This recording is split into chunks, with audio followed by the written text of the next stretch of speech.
Hello, this is an HPFP on a N55 engine. It's the same for N54 also, I guess.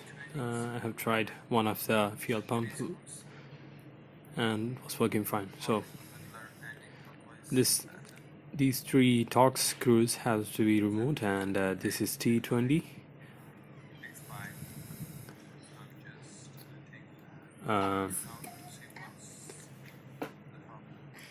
You can see draining. It's petrol. Actually, it should be oil. So petrol has been mixed with oil. That's the reason of the failure.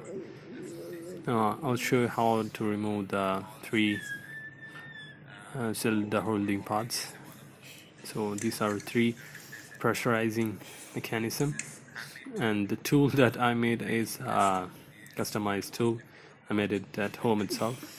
It's not that easy to make, and it has high torque. You have to beat with a hammer if you are making short tool, or you have to have more leverage to unscrew it. So it's counterclockwise direction. You can remove it. The pistons which were in it, I have already removed it. It's just a piston with a spring. So actually I have recorded everything, but my phone failed, so that's the reason I'm just uploading this one.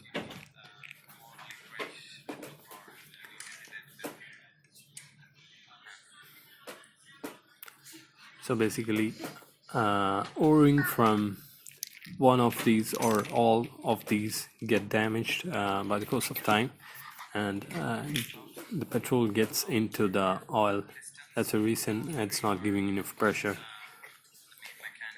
Now the spring compressors have to be removed. This is the spring metal thing which pressurizes the petrol. So if you load it with something, it will push it out with the spring mechanism inside. So just hit it with a 11 mm box spanner and a hammer, so it will pop it out. The O-ring is holding the particular thing, so it doesn't need that much power to take it out. So you see that yellow O-rings has to be changed. See the yellow O-ring, I changed it with the black one, but X-ring, not this one. This one is failing, so I used an X-ring. This is another part which has common failure. You see this inside there is a oil seal, so we have to remove the oil seal and replace it with a similar one.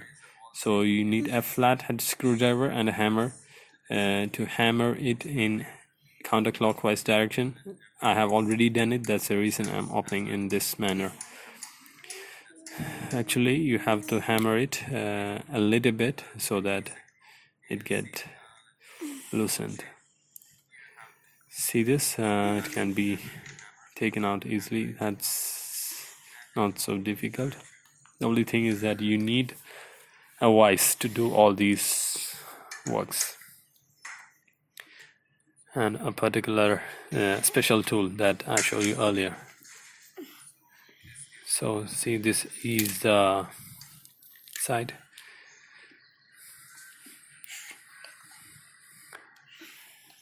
See this oil seal has to be changed. It is 22 mm outer, 11 mm inner, and 7 mm thickness. This is the inner side of the pendulum thing. To remove the O-ring, you just hit it with a box spanner of similar size and take it out. I'm sorry for the camera position. And it's filled with oil. That's the reason I'm not able to do it properly. So this is a particular oil seal that has to be removed and replaced.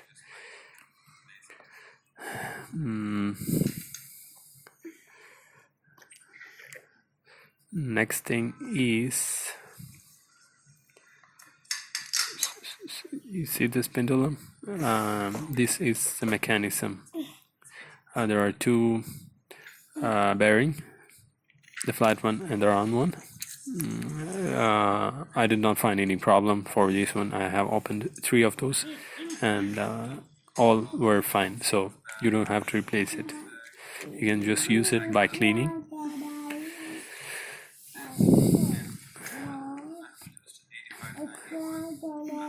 So for filling oil, you have to dip it in oil, completely immerse it all without having any intrusion of oxygen air in it. So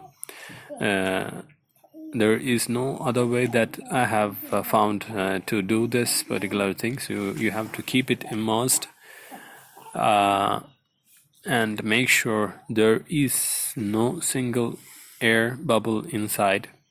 And when you screw it back, it has to be dipped in and screw it from the same position, which as I have shown in this video, in this particular photo. Sorry, actually I had done a video of everything, but as I told you, for some reason it did not get recorded, so I was not able to show you this.